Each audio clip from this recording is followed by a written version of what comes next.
سادہ سا سیاہ رنگ کا لباس پہنے وہ ایک بڑی کمپنی کے ویٹنگ ایریا میں خاموشی سے بیٹھی ہوئی تھی۔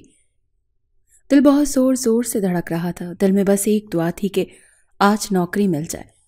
اس نے ایک قدم اٹھا لیا تھا لیکن اذلان شاہ کا خوف اس پر لاحق تھا، مگر اس کو یہ بھی اطمینان تھا کہ وہ شہر میں نہیں ہے، اسی لیے وہ بے فکر ہو کر آج انٹرویو دینے کے لیے آئی تھی۔ جس جگہ وہ بیٹھی ہوئی تھی وہاں انٹرویو دینے والی کئی لڑکیاں انتظار کر رہی تھیں۔ کمرے میں ہلکی ہلکی سرگوشیاں تھیں اور ہر چہرے پر ایک امید اور تجسس کا سایہ تھا۔ صبور کی نظریں دروازے کی طرف جمی ہوئی تھی جہاں سے انٹرویو کے لیے امیدواروں کو بلایا جا رہا تھا۔ وقت آہستہ آہستہ گزر رہا تھا اور اس کے دل کی دھڑکن بے ترتیب ہو رہی تھی۔ تقریباً 1 گھنٹہ گزرا ہوگا جب اچانک اس نے ایک آشنا سی خوشبو محسوس کی جس نے اسے چونکا دیا۔ اس نے فوراً اپنی نظریں اٹھا کر دائیں جانب دیکھا۔ سفید شلوار قمیض میں ملبوس سیاہ شال گلے میں ڈالے اذلان شاہ مضبوط قدموں کے ساتھ اس کی جانب آ رہا تھا۔ اس کے چہرے پر وہی سختی اور روایتی دبدبا تھا جو صبور کو ہمیشہ ہی بے چین کر دیتا تھا۔ صبور کا دل دھڑکنا بھول گیا تھا اور وہ گھبرا کر اپنی جگہ سے کھڑی ہو گئی۔ اس کی آنکھیں حیرت سے پھیل گئیں اور لب لرزنے لگے۔ وہ تو گاؤں میں تھا، پھر وہ یہاں کیسے پہنچا؟ اور اس کو کس نے اطلاع پہنچائی کہ وہ نوکری کے لیے انٹرویو دینے آئی ہے؟ اس کی ہتھیلیاں بھیگنے لگی۔ اذلان قریب آیا اور سخت لہجے میں گویا ہوا، تم یہاں کیا کر رہی ہو؟ کس کی اجازت سے آئی ہو؟ اس کا انداز وہی مخصوص روب جمانے والا تھا۔ اس کی نظریں صبور کے چہرے پر جمی تھیں اور اس کے لہجے میں غصہ واضح تھا۔ صبور نے گھبراہٹ کے عالم میں جواب دیا، میں انٹرویو دینے آئی ہوں۔ اس کے الفاظ لرز رہے تھے اور وہ نظریں جھکا چکی تھی۔ کوریڈور میں موجود لوگ اس کو ہی دیکھ رہے تھے جس کی وجہ سے وہ مزید بے چین ہو گئی تھی۔ اذلان نے سختی سے پوچھا، تمہیں نوکری کی کیا ضرورت پڑی؟ تمہیں معلوم بھی ہے کہ اس کام کا کیا نتیجہ ہوگا؟ اس کے لہجے میں تلخی اور ناراضگی چھپی ہوئی تھی۔ صبور نے ہمت جمع کرتے ہوئے کہا، مجھے ضرورت ہے اسی لیے، لیکن اس کی آواز میں یقین کم اور خوف زیادہ تھا۔ اذلان نے غصے سے اس کا بازو پکڑا اور کہا، میرا دماغ اس وقت اتنا خراب ہے کہ صبور عالم میرا بس چلے تو میں تمہاری جان نکال لوں۔ چلو یہاں سے۔ اس کا لہجہ آگ اگلتا تھا۔ اس نے صبور کو سختی سے تھام کر گاڑی کی جانب لے جانے کی کوشش کی۔ صبور نے تھوڑا سا مزاحمت کی مگر اذلان کے غصے کے آگے اس کی ہمت جواب دے گئی۔ وہاں لوگ گھبرا کر اپنی جگہ سے کھڑے ہو گئے تھے۔ کئی لوگوں نے ہمت کی کہ وہ اذلان کو روکیں، لیکن اس کے ساتھ موجود گارڈز اور اس کا انداز دیکھ لوگ خود ہی اسے راستہ دیتے چلے گئے تھے۔ اذلان نے اس گاڑی کے اندر اسے بٹھا دیا اور خود ڈرائیونگ سیٹ سنبھالی۔ پیچھے سے گارڈز کی گاڑی بھی ان کے ساتھ تھی۔ گاڑی کے اندر ایک گہری خاموشی چھا گئی جسے صرف انجن کی گونج توڑ رہی تھی۔ صبور کی نظریں نیچے جھکی ہوئی تھی اور اس کا دل دھڑک رہا تھا۔ اذلان کی نظریں سڑک پر مرکوز تھیں مگر اس کا چہرہ غصے سے سرخ ہو رہا تھا۔ گاڑی تیزی سے سڑکوں پر دوڑ رہی تھی اور اذلان کی گرفت اسٹیئرنگ پر سخت ہو رہی تھی۔ صبور کو اس وقت کا انتظار تھا جب وہ اپنے گھر پہنچے گی اور اس عجیب و غریب صورتحال سے نکل سکے گی۔ اس نے ایک لمحے کے لیے اذلان کی جانب دیکھا مگر فوراً اپنی نظریں جھکا لی۔ وہ اس وقت اتنے غصے میں تھا کہ اس کی رگیں صاف واضح ہو رہی تھیں۔ چند لمحوں بعد گاڑی صبور کے گھر کے سامنے رک گئی۔ اذلان نے گاڑی کا دروازہ کھولا اور سختی سے کہا، نکلو۔ صبور نے جلدی سے گاڑی سے باہر قدم رکھا اور گھر کی جانب بڑھنے لگی۔ اس کو بہت زیادہ پچھتاوا ہو رہا تھا کہ وہ اتنی بڑی کمپنی میں گئی ہی کیوں؟ وہ کسی معمولی اسکول میں ہی جاب کے لیے نہیں گئی۔ کاش اس نے یہ غلطی نہ کی ہوتی، مگر اب اس نے یہ غلطی کر لی تھی۔ اس کی اماں نے اس کو کہا بھی تھا، لیکن صدا کی بے وقوف صبور نہ کبھی کوئی بات سمجھ پائی تھی اور نہ ہی اپنی بات کسی اور کو سمجھا پاتی تھی، خاص کر کے اذلان شاہ کو۔ اس کے سامنے تو اس کی آواز ہی بند ہو جاتی تھی۔ تمہیں تو آج میں بتاؤں گا کہ میں کیا چیز ہوں۔ شاید تمہیں میری باتیں مذاق لگتی ہیں کہ میں فضول بکواس کرتا ہوں، جبکہ صبور کا دل دھڑکنا ہی بھول گیا تھا۔ وہ تو سمجھ رہی تھی کہ وہ دروازے پر ہی چھوڑ کر چلا جائے گا، لیکن اس کا سختی سے بازو کو تھام لینا اور پھر زبردستی اس کو گھر کے اندر لے کر داخل ہونا اس کا دم خشک کرنے کے لیے کافی تھا۔ اس نے صبور کو بے دردی سے گھسیٹتے ہوئے برآمدے میں لا کر زمین پر پھینک دیا تھا۔ صبور کے ہاتھ زمین پر گرنے سے چھل گئے اور وہ تکلیف سے کرا اٹھی۔ آنسو اس کی آنکھوں سے بے اختیار بہنے لگے۔ اذلان کی سانسیں تیز تھیں اور اس کا چہرہ غصے سے سرخ ہو رہا تھا۔ اذلان نے صبور کی طرف اشارہ کرتے ہوئے سخت لہجے میں کہا، اگر آئندہ تم نے میری اجازت کے بغیر اس گھر کی دہلیز پار کی تو میں تمہاری ٹانگیں توڑ دوں گا۔ تمہارے باپ سے تو میں مل کر بہت اچھے سے بات کرتا ہوں، اس کی موجودگی میں تمہاری ہمت کیسے ہوئی اس گھر سے باہر نکلنے کی؟ میری ملکیت ہو تم، اور ہمارے خاندان کی عورتیں اس طرح سے باہر نہیں نکلا کرتی۔ صبور نے روتے ہوئے کہا، یہ میری زندگی ہے، مجھے اپنے گھر کو سپورٹ کرنا ہے۔ میں آپ کی کوئی ملکیت نہیں ہوں، اور انسان ہوں، میں کوئی جائیداد نہیں جسے آپ ملکیت بول رہے ہیں۔ آج وہ پھٹ پڑی تھی۔ اس کی آواز میں ایک بے بسی تھی جو اذلان کو مزید غضبناک کر گئی۔ اذلان نے غصے سے اپنی جیب سے کئی ہزار کے نوٹ نکالے اور صبور کے منہ پر پھینک دیے۔ نوٹ زمین پر بکھر گئے اور صبور نے بے بسی سے انہیں دیکھا۔ اذلان نے جھک کر صبور کا جبڑا سختی سے دبوچ لیا اور اس کی آنکھوں میں غصے سے گھورتے ہوئے بولا، اگر تم نے اس گھر کی دہلیز پار کی تو میں تمہاری جان نکال لوں گا۔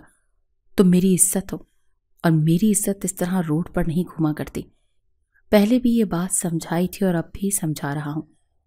پیسوں کی خاطر اگر تم نے واقعی صبور عالم اپنا آپ کسی اور کے سامنے عیاں کیا، خدا کی قسم اگر میں نے تمہیں زمین میں نہیں گاڑا تو میرا نام اذلان شاہ نہیں۔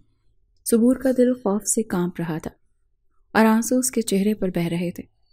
شور شرابے کی آواز سے اس کی ماں نائلہ بیگم برآمدے کی دہلیز پر کھڑی خوف زدہ نظروں سے یہ منظر دیکھ رہی تھی۔ اس کے چہرے پر بے بسی اور خوف کے آثار تھے، لیکن وہ کچھ کہنے کی ہمت نہیں کر پا رہی تھی۔ صبور کی چھوٹی بہن عائشہ اپنی ماں کے پاس کھڑی ہوئی خوف سے کانپ رہی تھی۔ اس کی آنکھوں میں بھی آنسو تھے اور وہ گھبرا کر اپنی ماں کا ہاتھ مضبوطی سے تھامے ہوئے تھی۔ اذلان نے آخری بار صبور کی آنکھوں میں دیکھا اور سخت لہجے میں کہا، یہ آخری وارننگ ہے صبور عالم، میں تمہیں کسی حال میں اس گھر سے باہر نہیں دیکھنا چاہتا، اور خاص کر کے ان نوکریوں کے لیے تو بالکل بھی نہیں۔ یہ کہہ کر اذلان نے صبور کا جبڑا چھوڑ دیا اور تیزی سے باہر نکل گیا۔ برآمدے میں گہری خاموشی چھا گئی۔ صبور زمین پر بیٹھی روتی رہی تھی جب وہ ایک سخت نگاہ اس پر ڈال کر لمبے لمبے ڈگ بھرتا اس چھوٹے سے گھر سے نکل گیا تھا۔ پیچھے صبور ایک بار پھر اپنی بے بسی پر آنسو بہانے لگی۔ اذلان کے جاتے ہی نائلہ بیگم اور عائشہ فوراً صبور کے پاس آئیں۔ نائلہ بیگم نے اسے زمین سے اٹھایا اور قریب ہی موجود تخت پر بٹھا دیا۔ صبور کے ہاتھ چھلے ہوئے تھے اور اس کا چہرہ آنسوؤں سے تر تھا۔ اس کی سانسیں بے ترتیب تھیں اور دل میں ایک عجیب سا بوجھ محسوس ہو رہا تھا۔ صبور نے اپنے چہرے کو ہاتھوں میں چھپاتے ہوئے زور زور سے رونا شروع کر دیا۔ یہ سب میرے ساتھ ہی کیوں ہوا؟ میری زندگی میں یہ شخص کیوں آیا؟ وہ اپنی قسمت کو کوس رہی تھی۔ ہر آنسو اس کی بے بسی کی گواہی دے رہا تھا۔ میں نے کیا غلط کیا تھا؟ اس کی آواز میں درد اور مایوسی تھی۔ نائلہ بیگم نے صبور کے سر پر ہاتھ رکھا اور نرمی سے کہا، بیٹی، یہ اللہ کی مرضی ہے، یہ شخص تمہارے نصیب میں تھا تبھی تمہارے ساتھ ہے۔ اس کی آواز میں ایک دلاسا تھا، لیکن صبور کے دل کو یہ بات سکون نہیں دے رہی تھی۔ عائشہ جو اپنی بہن کو اس حال میں دیکھ کر پہلے ہی رو رہی تھی، جذباتی ہو کر بولی، انہیں کوئی حق نہیں کہ وہ میری بہن کے ساتھ ایسا سلوک کریں، میں یہ برداشت نہیں کر سکتی۔ نائلہ بیگم نے سخت لہجے میں عائشہ کو ڈانٹتے ہوئے کہا، خاموش رہو عائشہ، تم نہیں جانتی کہ تمہارے کہنے سے کیا ہو سکتا ہے۔ اگر تمہارے باپ کو پتہ چلا کہ تم لوگ اذلان کے خلاف کچھ بول رہی ہو تو وہ ہم سب کی جان نکال لے گا۔ عائشہ حیرت اور غصے سے ماں کی طرف دیکھنے لگی۔ لیکن اماں، یہ زیادتی ہے، یہ ہماری زندگی ہے، ہمیں اپنی زندگی جینے کا حق ہے۔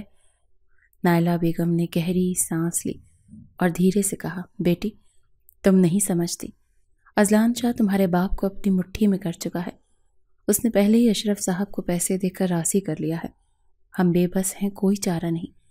یہ سن کر صبور کے دل پر ایک اور چوٹ لگی۔ وہ بے اختیار رونے لگی اور تخت سے اٹھ کر اپنے کمرے کی طرف چل دی۔ آنکھوں میں آنسو، دل میں درد، وہ کمرے کے دروازے تک پہنچی اور اندر جا کر دروازہ بند کر لیا۔ کمرے کی خاموشی میں صرف اس کی سسکیاں گونج رہی تھیں۔ اس نے بیڈ پر گر کر چہرہ تکیے میں چھپا لیا۔ میں کیوں؟ میں نے کیا کیا تھا؟ یہ سب میرے نصیب میں لکھا گیا۔ وہ اپنی قسمت سے شکوہ کر رہی تھی۔ ہر آنسو اس کے دل کے درد کی شدت کو بڑھا رہا تھا۔ نائلہ بیگم اور عائشہ دروازے کے باہر کھڑی تھیں۔ نائلہ بیگم نے عائشہ کو تسلی دینے کی کوشش کی۔ عائشہ، ہمیں صبر کرنا ہوگا، اللہ بہتر کرے گا۔ عائشہ نے ماں کے کاندھے پر سر رکھ کر آنسو پونچھتے ہوئے کہا، لیکن اماں، کب تک ہم اس ظلم کو سہتے رہیں گے؟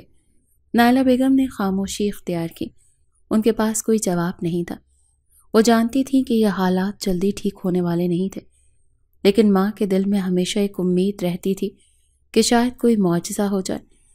صبور اپنے کمرے میں بیٹھی ہوئی تھی، آنسو اس کے چہرے پر بہہ رہے تھے اور دل میں عجیب سی گھٹن محسوس ہو رہی تھی۔ وہ زمین پر بیٹھی اپنے گھٹنوں میں سر دیے ہچکیاں لے رہی تھی۔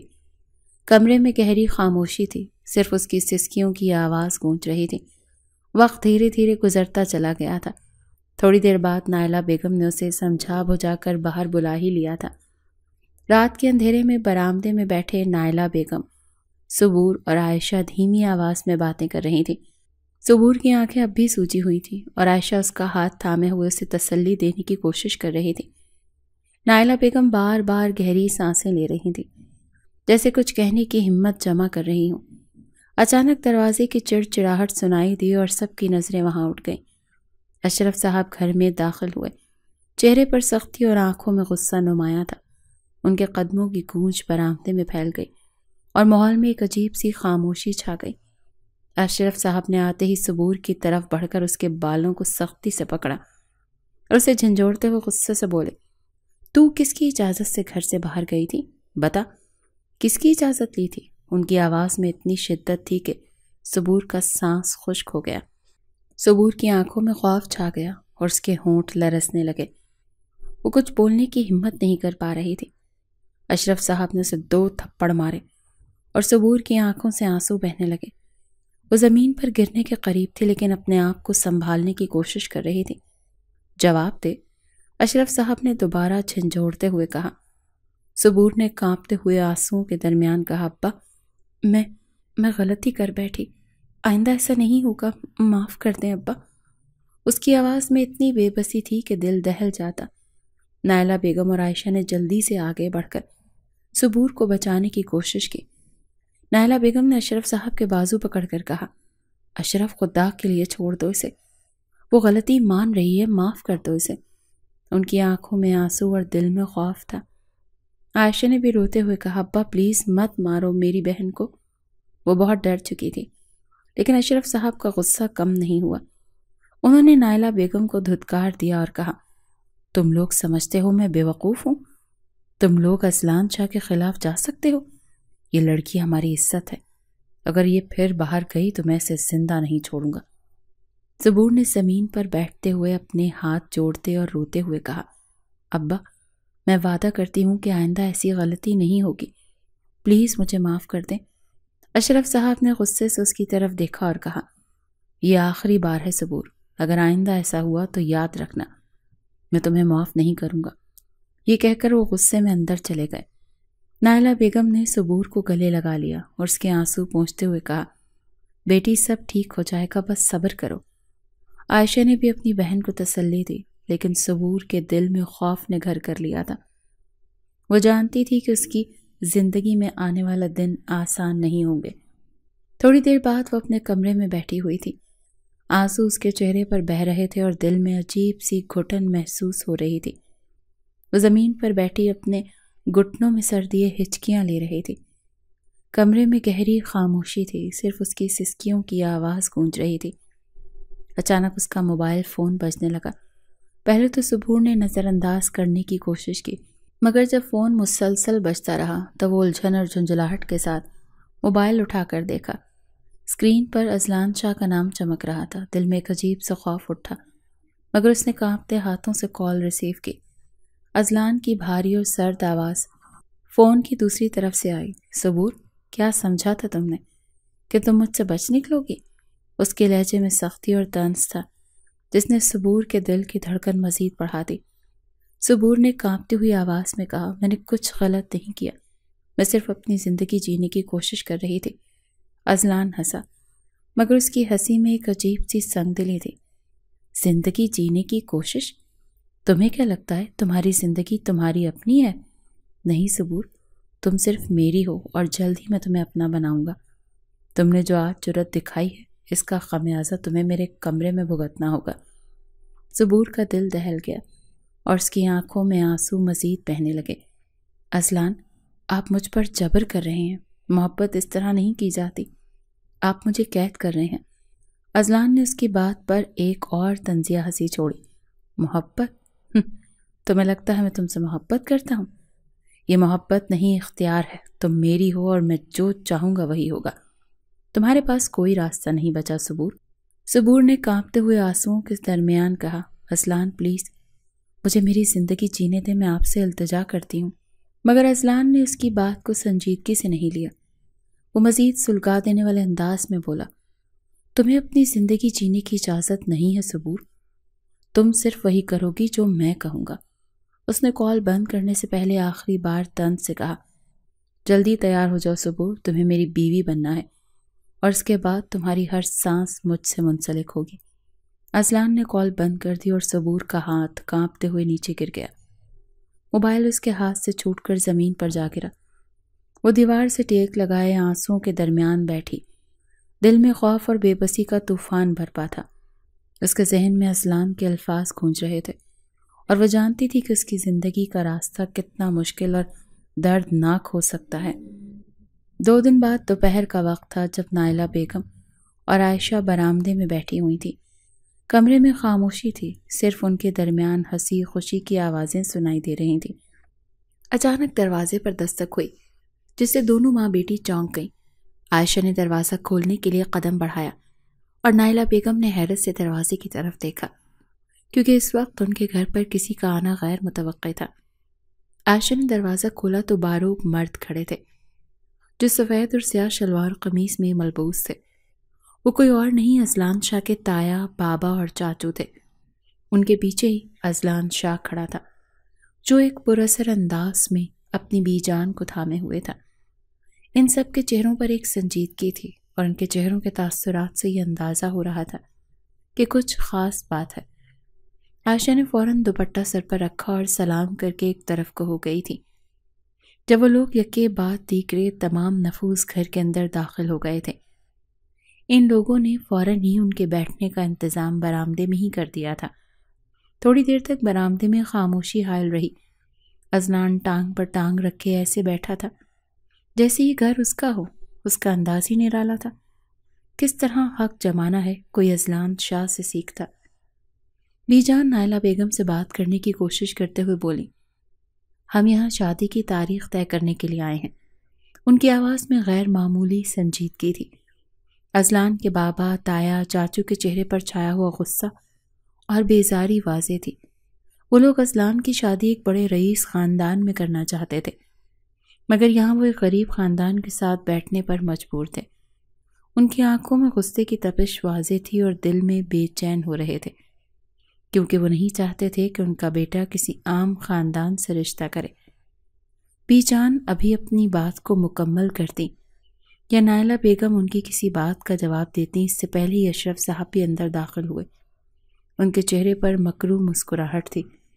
انہوں نے دروازے کے قریب آ کر سب کو ادب سے سلام کیا اور اذلان کو دیکھتے ہوئے ان کی خیریت دریافت کرنے لگے، جبکہ اذلان نے صرف ایک نگاہ اشرف صاحب کو دیکھا تھا اور اس ایک نگاہ سے ہی اشرف صاحب سمجھ گئے تھے کہ اب معاملہ انہیں کس طرح سنبھالنا ہے۔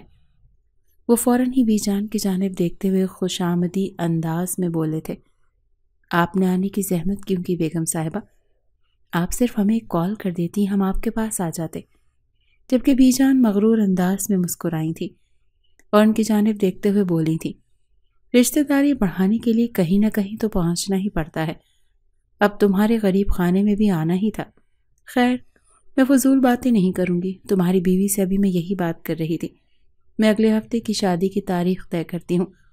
تمہارے جو بھی رشتہ دار ہیں ان سب کو اطلاع پہنچا دو کہ تمہاری بیٹی صبور عالم کی شادی میرے پوتے سردار اذلان شاہ سے ہو رہی ہے۔ یہ کہتے ہی انہوں نے اپنے بڑے بیٹے کی جانب دیکھا تھا، جس نے فوراً ہی اپنی ماں کی نظر کو پہچان کر ایک 20 لاکھ کا چیک کاٹا تھا اور وہ اشرف صاحب کی جانب بڑھاتے ہوئے بولی تھی، مہمانوں کے استقبال میں کوئی کمی نہیں ہونی چاہیے، باراتیوں کا استقبال شاندار انداز میں ہو، اس بات کا خیال رکھنا۔ یہ کہتے ہی انہوں نے وہ 20 لاکھ کا چیک اشرف صاحب کی طرف بڑھایا تھا اور پھر کھڑی ہو گئی تھی، جبکہ اذلان نے ایک مغرور نگاہ صبور کے بند دروازے پر ڈالی تھی اور دل ہی دل میں مسکرایا تھا، بہت جلد تم میری باہوں میں ہوگی اور پھر تمہاری اکڑ میں بہت اچھے طریقے سے توڑوں گا، وہ دل میں بولا تھا اور اپنی دادی کو سنبھال کر باہر کی طرف لے کر بڑھ چکا تھا۔ کہنے کو آج شادی کی تاریخ طے ہوئی تھی، لیکن ایسا محسوس ہو رہا تھا جیسے گھر میں صفِ ماتم بچھ چکا ہو۔ شادی کی تیاریاں عروج پر تھیں اور پورے خاندان میں ایک ہلچل سی مچ گئی تھی، ہر طرف خوشی کا ماحول تھا، لیکن صبور کے لیے یہ سب بے معنی تھا۔ وہ کمرے میں خاموشی سے بیٹھی تھی، گویا سب کچھ ایک دھندلا خواب بن کر اس کے سامنے تھا۔ نائلہ بیگم اور اشرف صاحب ہی ساری تیاریاں کر رہے تھے، ان کے چہرے پر اطمینان کی جھلک تھی، لیکن صبور کی حالت بالکل مختلف تھی۔ وہ ہر چیز سے لا تعلق ہو چکی تھی، جیسے وہ کسی اور ہی دنیا میں جا چکی ہو۔ خاندان کے تمام افراد کو کارڈز دے دیے گئے تھے اور ہر جگہ اعلان ہو چکا تھا کہ اذلان شاہ سے اس کی شادی ہونے والی ہے، لیکن صبور کی آنکھوں میں خاموشی تھی، ایک ایسی خاموشی جسے الفاظ بیان نہیں کر سکتے۔ اس کے ذہن میں کوئی منصوبہ نہیں تھا، صرف بے بسی اور انتشار تھا۔ اتنے میں اس کا موبائل بجا اور اس نے اس جھٹکے سے اٹھایا۔ اس کی نظریں جھک گئیں جب اس نے موبائل پر آنے والا میسج پڑھا۔ میسج اذلان شاہ کی طرف سے آیا تھا اور اس میں جو کچھ لکھا تھا وہ صبور کے پورے وجود کو ہلا کر رکھ گیا تھا۔ اگر تم مجھ سے کل شادی کرنا چاہتی ہو اور چاہتی ہو کہ میں عزت سے تمہارے گھر بارات لے کر آؤں تو ابھی کے ابھی تمہیں ہوٹل کے کمرے میں آ کر اپنی پاک دامنی کا ثبوت دینا ہوگا، اور اگر تم ہوٹل کے کمرے میں نہیں آئی تو میں تم سے شادی نہیں کروں گا۔ یہ الفاظ جیسے ایک بلیڈ کی طرح اس کے دل میں چلے تھے۔ صبور کا پورا جسم لرزنے لگا تھا، اس کے قدموں تلے سے زمین کھسک گئی۔ وہ ایک عزت دار گھرانے کی لڑکی تھی اور اس نے کبھی بھی اپنی زندگی میں ایسا کچھ سوچا بھی نہیں تھا۔ اس کا پورا وجود زلزلوں کی زد میں آ چکا تھا، جیسے دنیا اس کے سامنے لرز رہی ہو۔ وہ فوراً اذلان کو کال ملاتی ہے، مگر اس کی کال کاٹ دی گئی تھی۔ چند سیکنڈ بعد پھر ایک نیا میسج آتا ہے، میں تمہاری آواز نہیں سننا چاہتا ہوں، جتنا کہا گیا ہے اتنا کرو، نہیں تو تمہاری مرضی ہے۔ اور اسی لمحے ہوٹل کا ایڈریس بھی اس کے موبائل پر آ جاتا ہے۔ صبور کا دل خوف سے بھر گیا اور وہ کمرے کے گوشے میں جا کر بیٹھ گئی۔ اس کی آنکھوں سے آنسو بہنے لگے اور اس کا دماغ ساکت ہو گیا۔ وہ سوچ رہی تھی کہ اگر کل بارات نہیں آتی تو اس کے پورے خاندان کی بدنامی ہوگی، پورے محلے میں سب لوگ مذاق اڑائیں گے اور وہ اپنے خاندان کے لیے سچ مچ رسوائی کا باعث بنے گی۔ اس نے کبھی سوچا نہیں تھا کہ اس کی زندگی اس موڑ پر آ جائے گی۔ اس کو یہ نہیں سمجھ آ رہا تھا کہ یہ انسان کس بات کی پاک دامنی کا ثبوت مانگ رہا ہے۔ حالانکہ یہ تو جانتا ہے کہ صبور کیسی لڑکی ہے، لیکن وہ جانتی تھی کہ اگر وہ یہ نہیں کرے گی تو سب کچھ ختم ہو جائے گا۔ خاندان کی عزت، اس کا اپنا مقام۔ کافی دیر تک وہ کھڑی ہو کر سوچتی رہی، پھر اس نے اپنی تقدیر کو تسلیم کیا اور اپنے آپ کو سنبھالا۔ وہ جانتی تھی کہ اگر کل بارات نہیں آتی تو وہ اور اس کے خاندان کے لیے یہ زندگی کبھی بھی پہلے جیسی نہیں ہوگی۔ یہ فیصلہ اس کے دل میں گہرا نشان چھوڑ گیا تھا۔ اس نے سر جھکایا اور چپ چاپ اپنے کپڑے بدلے، برقع اوڑھ کر وہ باہر آئی۔ وہ جو ابھی اس کو پارلر لے کر جانے کے لیے اس کے پاس آنے والی تھی، اسے حیرت سے دیکھنے لگی جب وہ ان کے قریب آ کر دھیمی آواز میں بولی تھی، میں اذلان سے ملاقات کے لیے جا رہی ہوں، دعا کرنا امی یہ ملاقات بہتر رہے۔ نائلہ بیگم نے اس کو حیرت سے دیکھا۔ وہ اس سے سوال کرنا چاہتی تھی کہ اس وقت کیوں جا رہی ہو، لیکن اذلان کا نام سن کر وہ بالکل خاموش ہو گئی۔ راستے میں قدم اٹھاتے صبور کا ذہن ماضی کے دریا میں غوطے کھا رہا تھا۔ اس کی زندگی کس طرح پلٹی تھی، ایک لمحے میں اس کے سامنے اس کی پوری زندگی گھوم گئی تھی۔ آج جو وہ کرنے جا رہی تھی وہ کوئی معمولی بات نہیں تھی۔ اس آدمی نے اسے جس طرح سے ذلیل کیا تھا، آج سے ہر چیز یاد آ رہی تھی۔ ماضی تقریباً 6 ماہ پہلے وہ اپنے خاندان کے ہمراہ گاؤں گئی تھی۔ اس کی زندگی بہت سادہ اور خوشحال تھی۔ یہ ایک معمول کی بات تھی جب وہ اپنے کزن کی شادی میں شریک ہونے کے لیے اپنے والدین کے ساتھ گاؤں گئی تھی۔ موسم خوشگوار تھا، کھیتوں میں سبزہ تھا اور آسمان پر بادل ہلکے ہلکے گھوم رہے تھے۔ وہ خود کھیتوں میں کھیلتے ہوئے خوشگوار لمحے کی تلاش میں تھی جب اس کی نظر اچانک ایک مضبوط سیاہ شلوار قمیض میں ملبوس ایک مرد پر پڑی جو کھیتوں کے قریب کھڑا تھا۔ وہ بہت پرکشش اور باروب نظر آ رہا تھا اور کچھ لمحوں کے لیے اس کا دھیان اسی پر مرکوز ہو گیا۔ اس وقت تک وہ اس کے بارے میں کچھ نہیں جانتی تھی، مگر وہ لمحہ اس کی زندگی کا ایک نیا آغاز تھا۔ وہ مرد تھا اذلان شاہ، جو ایک طاقتور خاندان سے تعلق رکھتا تھا اور گاؤں کے بڑے سردار کا بیٹا تھا۔ صبور کو اس کی نظریں محسوس ہوئیں۔ وہ جانتی تھی کہ کچھ مختلف ہونے والا ہے، لیکن وہ اس وقت اتنی سمجھدار نہیں تھی کہ اس لمحے کی اہمیت کو سمجھ سکے۔ اذلان کی نظریں اس پر اس طرح مرکوز ہو چکی تھی جیسے وہ اسے کسی بہت بڑے راز کا حصہ بنانے والا ہو۔ اس دن کے بعد اس کی زندگی میں کئی عجیب و غریب واقعات ہونے لگے۔ گاؤں واپس آ کر جب وہ اپنے گھر آئی تو اسے کئی دنوں تک اپنے موبائل پر انجان نمبر سے کالز آنا شروع ہو گئی۔ وہ ہر بار نظر انداز کرتی، لیکن وہ کالز کبھی رکتی نہیں تھی۔ اس کے گھر کے آس پاس ہمیشہ ایک سیاہ گاڑی نظر آتی جو اس کے ہر راستے پر ہر لمحے اس کے قریب ہوتی۔ یہ سب کچھ ایک خوف کی طرح اس کی زندگی میں شامل ہو چکا تھا۔ اور پھر ایک دن تقریباً 1 مہینے کے بعد اذلان شاہ ان کے دروازے پر کھڑا ہوا۔ یہ وہ وقت تھا جب اشرف صاحب نے اس کے سامنے سخت مزاحمت دکھانے کی کوشش کی تھی، لیکن اذلان شاہ کے قدموں کی دھمک اور اس کی طاقت کا احساس جلدی اشرف صاحب کو خاموش کروا چکا تھا۔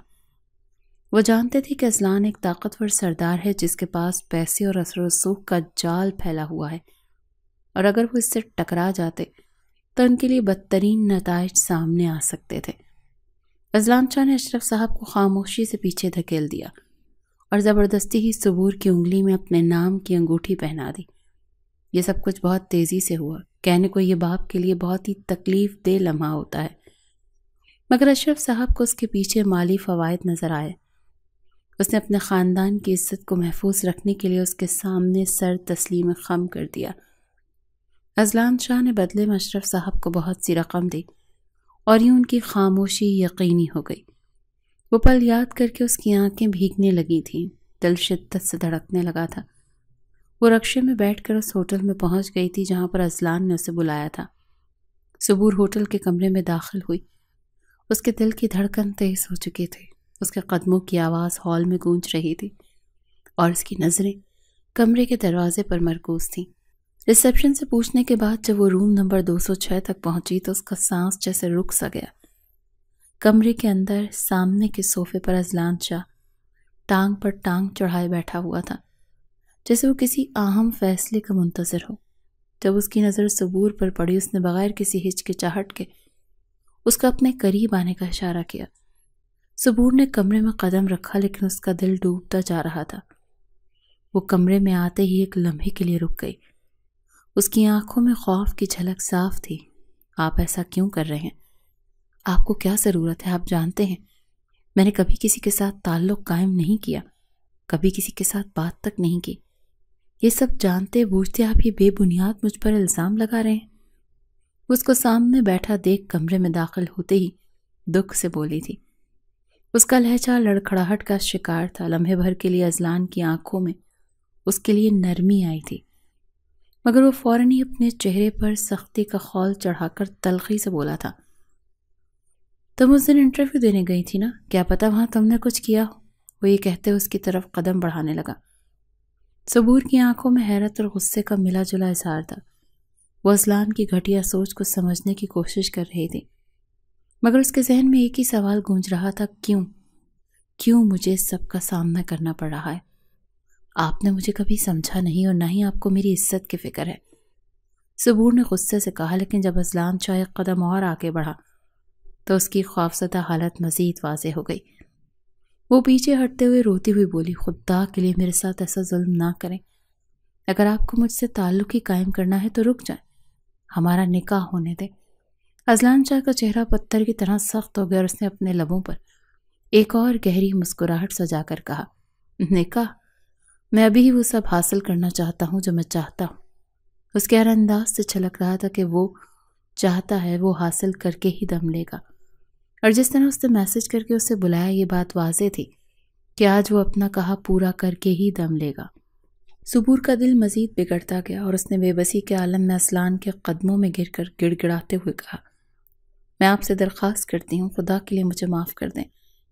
اگر آپ کو میری پاک دامنی کا حساب ہی لینا ہے تو آپ ابھی اور اسی وقت نکاح کر لیں۔ اذلان شاہ کچھ دیر خاموش رہا اور اس کے جھکے سر کو دیکھنے لگا۔ اس کے پاؤں پکڑ کر زمین پر بیٹھتے ہوئے رو رہی تھی۔ اس کی آنکھوں میں ایک لمحے کے لیے تذبذب کی جھلک تھی، پھر وہ مڑا اور کمرے سے باہر چلا گیا۔ کمرے میں خاموشی چھا گئی، صبور جیسے ایک اور دنیا میں تھی۔ وہ چپ چاپ کھڑی ہوئی اور اپنے آنسو چھپانے کی کوشش کرنے لگی۔ اس کا دل درد سے چور چور تھا، اس کا پورا جسم کانپ رہا تھا اور آنکھوں سے آنسو بہتے جا رہے تھے۔ وہ بے بس ہو چکی تھی، وہ جانتی تھی کہ اب اس کی تقدیر کسی اور ہی راہ پر گامزن ہے۔ تقریباً آدھے گھنٹے کے بعد کمرے کا دروازہ ایک دھیمی آواز کے ساتھ کھلا اور اذلان شاہ واپس آیا۔ اس کے ساتھ 2 گواہ اور ایک نکاح خواہ بھی تھے۔ صبور کی نظریں ان پر مرکوز ہو گئیں اور اس کا دل تیز دھڑکنے لگا۔ وہ ایک لمحے کے لیے موقوف ہو گئی، اس کی آنکھوں میں بے یقینی اور سوالیہ نشان تھا۔ وہ سوچ رہی تھی کہ یہ سب کیسے ہو رہا ہے۔ ابھی تک وہ خود کو اس صورتحال میں نہیں ڈھال پا رہی تھی، مگر اس کے سامنے اذلان شاہ کا چہرہ اس کے تمام خیالات کو مٹا رہا تھا، جیسے وہ کسی نئے ارادے کے ساتھ آیا ہو۔ نکاح خواہ نے ایک نظر اذلان پر ڈالی اور پھر صبور کی طرف رخ کیا۔ اس کی آواز دھیمی اور سنجیدہ تھی، کیا آپ اس شخص سے نکاح کرنے کے لیے رضامند ہیں؟ صبور کی آنکھوں سے آنسو بہنے لگے اور وہ ہر لمحہ اس حقیقت کو تسلیم کرنے کے لیے تیار نہیں تھی کہ آج اس کا نکاح ہونے جا رہا ہے۔ وہ رو رہی تھی اور اس کی آنکھوں میں بے پناہ سوالات تھے۔ اس کے اندر سے وہ احتجاج کرنے کی ہمت ہی ختم ہو چکی تھی، کیونکہ وہ جانتی تھی کہ اب یہ سب ختم ہو چکا ہے۔ اس نے سر جھکایا اور ایک گہرا سانس لے کر کہا، ہاں۔ اذلان شاہ کے چہرے پر سکون کا ایک نشان اب نظر آنے لگا تھا۔ اس کا لہجہ بالکل سرد تھا اور اس کی آنکھوں میں ایک عجیب سا تاثر تھا، ایک تسلی بخش سکون، جیسے اس کا مقصد مکمل ہو چکا ہو۔ وہ خاموش تھا، مگر اس کی خاموشی میں ایک گہری سمجھ اور ارادہ چھپے ہوئے تھے، جیسے اس نے اس دن کی صورتحال کو صرف ایک مرحلے کے طور پر دیکھا ہو اور اب وہ اپنی کامیابی کے قریب ہو۔ نکاح خواہ نے رسمی طور پر نکاح کے کلمات پڑھنا شروع کیے۔ وہ جملے ایک کے بعد ایک سن رہا تھا اور اس نے سر جھکائے گواہوں کی موجودگی میں اپنی بیوی کے طور پر صبور کو تسلیم کر لیا۔ اذلان شاہ کا چہرہ پھر بھی بے جذبات تھا، لیکن اس کے اندر کی خاموشی، تسکین، ایک گہری حکمت چھپائے ہوئے تھی۔ صبور کی آنکھوں میں اب مزید آنسو بہنے لگے تھے اور اس کے جسم میں ایک سکون کی لہر سی دوڑ گئی تھی، جیسے اس نے اپنی تقدیر کو قبول کر لیا ہو۔ اذلان شاہ کی خاموشی نے اس کے اندر کا اضطراب اور خوف کم کر دیا تھا، اور اب اسے اس حقیقت کا ادراک ہو رہا تھا کہ یہ نکاح ایک رسمی عمل سے کہیں بڑھ کر ہے۔ نکاح کی تکمیل پر اذلان شاہ نے صبور کی طرف ایک لمحے کے لیے سر اٹھا کر دیکھا۔ اس کی آنکھوں میں ایک تسلی اور سکون تھا، جیسے وہ جانتا تھا کہ اس کا فیصلہ اب مکمل ہو چکا ہے اور اس کے بعد وہ جو چاہے گا وہ کر سکے گا۔ کمرے میں ایک لمحے کے لیے خاموشی چھا گئی اور پھر نکاح خواہ نے دعاؤں کے ساتھ مراسم مکمل کیے۔ اس کے بعد اذلان شاہ نے صبور کی طرف دیکھا اور اس کی نظریں ایک نیا ارادہ ظاہر کر رہی تھیں۔ لمحے میں وہ ماضی کے خیالات میں گم ہو گیا تھا۔ وہ دادی کے کمرے کی جانب قدم بڑھا رہا تھا، پورے دل سے خوش تھا کہ آج اس نے اپنی زندگی کی سب سے بڑی جیت حاصل کر لی تھی۔ صبور کو حاصل کرنا، وہ جو اس کی زندگی میں ہمیشہ سے خواب کی طرح رہی تھی۔ مگر جب اس نے کمرے کے اندر سے آتی آوازوں کو سنا تو اس کا دل دہل کر رہ گیا۔ اس کے بابا، تاؤ اور چاچو اور دادی سب ایک کمرے میں بیٹھے ہوئے تھے۔ بی جان کی آواز سنائی دی جو بہت غصے میں تھی، ہم اتنے غریب گھرانے میں اپنے سردار کی شادی نہیں کریں گے۔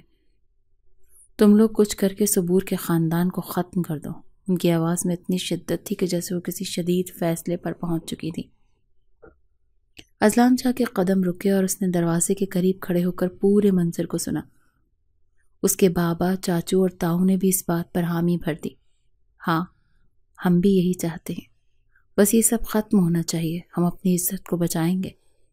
لیکن محض ایک اذلان کی ماں تھی جو اس پر اعتراض کر رہی تھی، ایسا نہیں کرتے ہیں، اس طرح کے کام کرنے سے ہماری عزت بھی داؤ پر لگ جائے گی، اور کسی کو مارنا آسان نہیں ہوتا۔ ہم لوگ اذلان سے بات کر کے اس رشتے کو ختم کر دیتے ہیں، سب کچھ ٹھیک ہو جائے گا۔ یہ سن کر اذلان شاہ کا پورا جسم ساکت ہو گیا۔ ایسا محسوس ہوتا تھا جیسے وہ سانس لینا بھول گیا ہو۔ وہ جانتا تھا کہ اگر وہ یہ کر جاتا تو اس کی بھی جان اس کے ہونے والے سسرالیوں کو ختم کرنے میں وقت نہیں لگتا۔ وہ خاموشی سے وہاں سے لوٹ گیا تھا۔ اس نے بہت احتیاط سے صبور کو اس کے گھر سے نکالا تھا تاکہ کسی کو اس بات کا علم نہ ہو سکے کہ اس کے دماغ میں کیا چل رہا ہے۔ جیسے ہی صبور ہوٹل پہنچ گئی، اس کے بعد اس نے اشرف صاحب کو فوراً اطلاع دی کہ وہ اپنی فیملی کو دوسرے شہر منتقل کر لیں۔ اشرف صاحب ہتے سے اکڑ گئے تھے کہ بھلا یہ کیا بات ہوئی؟ آپ تو بارات لے کر آنے والے تھے۔ مگر اس نے چند الفاظوں میں انہیں بات سمجھا کر بات اختتام کر دی، اور جب اس نے خود سے نکاح کی پیشکش کی تو وہ انکار نہیں کر پایا تھا اور فوراً ہی اسے نکاح میں لے لیا تھا۔ اذلان شاہ کا دل اب سکون میں تھا، لیکن اس کے اندر کی جنگ ابھی ختم نہیں ہوئی تھی۔ وہ جانتا تھا کہ اس کا پورا خاندان ابھی بھی اس کے فیصلے کو تسلیم نہیں کرے گا، اور یہی چیز اس کو تھوڑا بہت پریشان کر رہی تھی۔ مگر اس نے سوچ لیا تھا کہ وہ صبور کو حویلی ہی لے کر جائے گا اور بہت دھوم دھام سے لے کر جائے گا۔ اذلان شاہ کی گہری نظریں صبور پر جمی ہوئی تھیں۔ وہ آہستہ سے اپنی جگہ سے اٹھا اور اس کی بلند قامت شخصیت کمرے میں چھا گئی۔ اس نے اپنی چوڑی ہتھیلی صبور کے سامنے پھیلائی اور ایک نرم مگر مضبوط لہجے میں بولا، چلو میرے ساتھ۔ صبور کا دل زور سے دھڑکا، وہ الجھن میں مبتلا ہو گئی۔ مگر آپ تو بارات لے کر آئیں گے نا؟ اس کے لہجے میں الجھن اور خوف تھا۔ اذلان نے کوئی جواب نہیں دیا، بس اس کی آنکھوں میں ایک پراسرار سی چمک تھی۔ اس نے صبور کا ہاتھ تھام لیا اور نرمی سے اسے اپنی طرف کھینچ کر باہر کی طرف لے گیا۔ صبور حیرت زدہ تھی، اس کا دل خوف اور بے یقینی سے دھڑک رہا تھا۔ یہ کیا ہو رہا ہے؟ وہ خود سے ہی سوال کر رہی تھی۔ گاڑی کی طرف بڑھتے ہوئے اذلان کا چہرہ بے تاثر تھا، مگر اس کی گرفت میں نرمی تھی، جیسے وہ اسے یقین دہانی کرا رہا ہو کہ سب ٹھیک ہو جائے گا۔ اسے گاڑی میں بٹھا کر خود ڈرائیور سیٹ پر بیٹھ گیا اور گاڑی کو گاؤں کی طرف لے جانے لگا۔ گاڑی کی رفتار تیز تھی مگر اندر کا ماحول خاموش۔ صبور بار بار اذلان کی طرف دیکھ رہی تھی۔ اس کی خاموشی اسے مزید بے چین کر رہی تھی۔ آخر کار اس نے ہمت کر کے پوچھا، آپ مجھے کہاں لے کر جا رہے ہیں؟ اذلان کی نظریں سڑک پر جمی ہوئی تھی۔ اس نے ایک لمحے کو توقف کیا، پھر آہستگی سے بولا، وہیں جہاں پر تمہیں ہونا چاہیے۔ صبور نے ایک لمحے کے لیے اپنی سانس روک لی۔ مگر کیا مطلب؟ آپ سب کچھ صاف کیوں نہیں کہتے؟ اس کے لہجے میں اضطراب تھا۔ اذلان نے ایک ہلکی مسکراہٹ کے ساتھ جواب دیا، صبور، ہر چیز کا وقت ہوتا ہے، تم بس دیکھتی جاؤ۔ یہ جواب سن کر صبور کی الجھن اور بڑھ گئی۔ مگر میں یہ سب سمجھ نہیں پا رہی، آپ مجھے یوں اچانک کیوں لے کر جا رہے ہیں؟ اذلان نے گاڑی کی رفتار کم کرتے ہوئے اس کی طرف دیکھا۔ صبور، میں چاہتا ہوں تم یہ سمجھو کہ میرے ارادے کبھی بھی برے نہیں تھے۔ جو کچھ بھی ہو رہا ہے وہ تمہارے اور میرے لیے بہتر ہے۔ صبور نے بے یقینی سے سر ہلایا، مگر آپ نے مجھے اتنا ڈرایا، دھمکایا، اور اب یہ سب؟ اذلان کی مسکراہٹ گہری ہو گئی۔ میں جانتا ہوں کہ میں نے تمہیں تکلیف دی، مگر کبھی کبھی چیزوں کو ٹھیک کرنے کے لیے ہمیں کچھ غلط فیصلے بھی کرنے پڑتے ہیں۔ صبور کی آنکھوں میں آنسو بھرا ہے۔ تو پھر اب آپ کیا چاہتے ہیں؟ اذلان نے ایک لمحے کو خاموشی اختیار کی اور پھر نرمی سے بولا، میں چاہتا ہوں کہ تم میری بات پر یقین کرو۔ جو بھی ہوا وہ سب بھول جاؤ، میں تمہیں وہاں لے جا رہا ہوں جہاں ہم دونوں کو سکون ملے۔ صبور نے گہری سانس لی اور گاڑی کی کھڑکی سے باہر دیکھنے لگی۔ اس کا دل اب بھی بے چین تھا، مگر اذلان کی باتوں میں ایک عجیب سی محبت کی جھلک تھی جو اسے پریشان کر رہی تھی۔ وہ سمجھ نہیں پا رہی تھی کہ اذلان کے دل میں چل کیا رہا ہے۔ گاڑی کے اندر کی خاموشی ایک بار پھر گہری ہو گئی۔ اذلان نے سڑک پر نظریں جمائے رکھی تھی، مگر اس کے چہرے پر ایک سکون تھا، جیسے وہ اپنی منزل کی جانب بڑھ رہا ہو۔ صبور کا دل ابھی بھی سوالات سے بھرا ہوا تھا، مگر وہ اب خاموش رہنے کا فیصلہ کر چکی تھی۔ اس کے دل میں ایک امید کی کرن جاگی کہ شاید اس کی کہانی کا انجام بہتر ہوگا۔ گاڑی کی دھیمی ہوتی رفتار نے صبور کو خوابوں کی دنیا سے باہر نکالا۔ اس کی نظریں اس شاندار حویلی پر جا ٹھہری جہاں اذلان شاہ اسے لے آیا تھا۔ یہ وہی جگہ تھی۔ اذلان نے گاڑی روکی اور صبور کی طرف مڑ کر اسے اترنے کا اشارہ کیا۔ وہ بے یقینی سے دروازہ کھول کر نیچے اتری۔ حویلی کے عالیشان دروازے سے گزرتے ہوئے اذلان نے نرمی سے اس کا ہاتھ تھام لیا۔ صبور کے دل کی دھڑکنیں تیز ہو گئیں، مگر وہ چپ چاپ اس کے ساتھ اندر داخل ہو گئی۔ حویلی کے وسیع لاؤنج میں داخل ہوتے ہی بی جان کی نظر ان دونوں پر پڑی۔ وہ حیرت سے اپنی جگہ پہ کھڑی ہو گئی۔ اذلان، یہ کیا بدتمیزی ہے؟ بی جان نے سخت لہجے میں کہا۔ دلہن شادی سے پہلے؟ اذلان نے صبور کو اپنے قریب کرتے ہوئے اعتماد سے جواب دیا۔ بی جان، یہ میری بیوی ہے۔ لاؤنج میں یکدم خاموشی چھا گئی۔ بی جان کے چہرے پر حیرت اور غصے کے ملے جلے تاثرات تھے۔ یہ کیا کہہ رہے ہو؟ تم نے ہم سے پوچھے بغیر یہ سب کر لیا؟ اذلان نے گہری سانس لی اور مضبوط لہجے میں بولا۔ بی جان، میں نے آپ کی ساری باتیں سن لی تھی۔ آپ کا ارادہ صبور اور اس کے خاندان کے ساتھ کیا تھا میں جانتا تھا، مگر یہ سب ختم ہو چکا ہے۔ اس حویلی میں اگر کسی نے میری بیوی کو نقصان پہنچانے کی کوشش کی تو میں بھول جاؤں گا کہ میرا آپ سب سے کیا رشتہ ہے۔ بی جان نے غصے سے کہا۔ اذلان، تم جانتے ہو تم کیا کہہ رہے ہو؟ بالکل بی جان، میں جانتا ہوں کہ میں کیا کہہ رہا ہوں۔ میں سردار ہوں اور یہ سردار بیوی ہے۔ اس نے صبور کی طرف دیکھا جو حیرت اور بے یقینی کے عالم میں کھڑی تھی۔ بارات تو نہیں گئی، لیکن کل ریسیپشن ہوگا۔ اذلان نے بات مکمل کی اور صبور کے ہاتھ کو نرمی سے دبایا۔ صبور نے حیرت سے اذلان کی طرف دیکھا۔ وہ سمجھ ہی نہیں پا رہی تھی کہ یہ سب کیسے ہوا، مگر اس کی باتوں میں جو تحفظ اور محبت تھی اس نے صبور کے دل میں ایک نئی امید جگا دی۔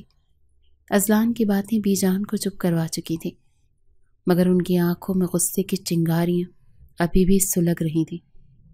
ریسیپشن کی رات حویلی کے باغیچے کو خوبصورتی سے سجایا گیا تھا۔ جگہ جگہ پھولوں کی خوشبو اور جگمگاتی روشنیوں نے ماحول کو مسحور کن بنا دیا تھا۔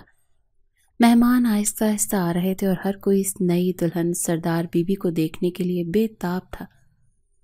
صبور کمرے میں آئینے کے سامنے کھڑی تھی، گہرے سرخ جوڑے میں۔ وہ بے حد حسین لگ رہی تھی، مگر دل کی دھڑکن تیز تھی۔ اسے سمجھ نہیں آ رہا تھا کہ وہ اس ماحول کا حصہ کیسے بنے۔ اس کے اندر خوف اور بے یقینی کی لہریں اٹھ رہی تھیں۔ آ جاؤ، سب تمہارا ہی انتظار کر رہے ہیں۔ اذلان کی آواز نے اس کے خیالات کا سلسلہ توڑ دیا۔ اس نے مڑ کر دیکھا تو اذلان دروازے پر کھڑا مسکرا رہا تھا۔ وہ اس کی طرف بڑھا اور نرمی سے اس کا ہاتھ تھام لیا۔ صبور نے دھیرے سے کہا، میں نہیں جانتی کہ میں یہ سب کیسے کروں گی۔ اذلان نے اس کے ہاتھ کو مضبوطی سے تھامتے ہوئے کہا، تمہیں کچھ کرنے کی ضرورت نہیں ہے، بس میرے ساتھ چلو۔ وہ اسے لے کر باغیچے میں آیا۔ صبور کی نظریں جھکی ہوئی تھیں، مگر محسوس کر رہی تھی کہ سب کی نظریں اسی پر جمی ہوئی ہیں۔ اذلان نے اسے اپنے قریب کیا اور مہمانوں کے سامنے کہا، یہ ہے صبور، میری بیوی، سردار بیوی۔ صبور حیرت سے اس کی طرف دیکھنے لگی۔ اسے یقین نہیں آ رہا تھا کہ اسے اس طرح سب کے سامنے اپنا رہا تھا۔ وہ خود کو پیچھے ہٹانے کی کوشش کرنے لگی، مگر اذلان نے نرمی سے اس کا ہاتھ تھامے رکھا۔ صبور، آج سے تم اس حویلی کی مالکن ہو۔ میں چاہتا ہوں کہ تمہیں ہمیشہ یاد رہے کہ تم میری زندگی کا سب سے قیمتی حصہ ہو۔ اذلان کی آنکھوں میں سچائی اور محبت کی چمک تھی۔ صبور کے دل میں ایک عجیب سی گرمی پھیل گئی۔ اس نے تو کبھی سوچا بھی نہیں تھا کہ اذلان اس طرح سے اس کا ساتھ دے گا۔ اس کی آنکھوں میں نمی آ گئی، مگر وہ مسکرا دی۔ ریسیپشن کا ماحول محبت اور خوشی سے بھرپور تھا۔ اذلان نے صبور کو اپنا قریب رکھا اور ہر مہمان کے ساتھ محبت سے اس کا تعارف کروایا۔ صبور نے آہستہ آہستہ اپنے دل کی دھڑکنوں کو قابو میں کیا اور اذلان کے ساتھ اس نئی زندگی کا استقبال کرنے لگی۔ آخر میں جب مہمان رخصت ہونے لگے تو اذلان نے صبور کی طرف دیکھتے ہوئے کہا، صبور، محبت میں سب کچھ ممکن ہے اگر ہم ایک دوسرے پر اعتماد کریں۔ صبور نے سر خم کرتے ہوئے نرمی سے جواب دیا، میں سمجھ گئی ہوں کہ محبت میں زبردستی نہیں ہوتی، بلکہ ساتھ دینے سے دل جیتے جاتے ہیں۔ محبت اور اعتماد ہی زندگی کے سفر کو خوبصورت بناتے ہیں۔ زبردستی یا خوف سے کوئی رشتہ قائم نہیں رہتا۔ اصل طاقت تو دلوں کو جیتنے میں ہے، اور یہ تبھی ممکن ہے جب دونوں فریق ایک دوسرے کی عزت کریں اور محبت سے زندگی کا سفر طے کریں۔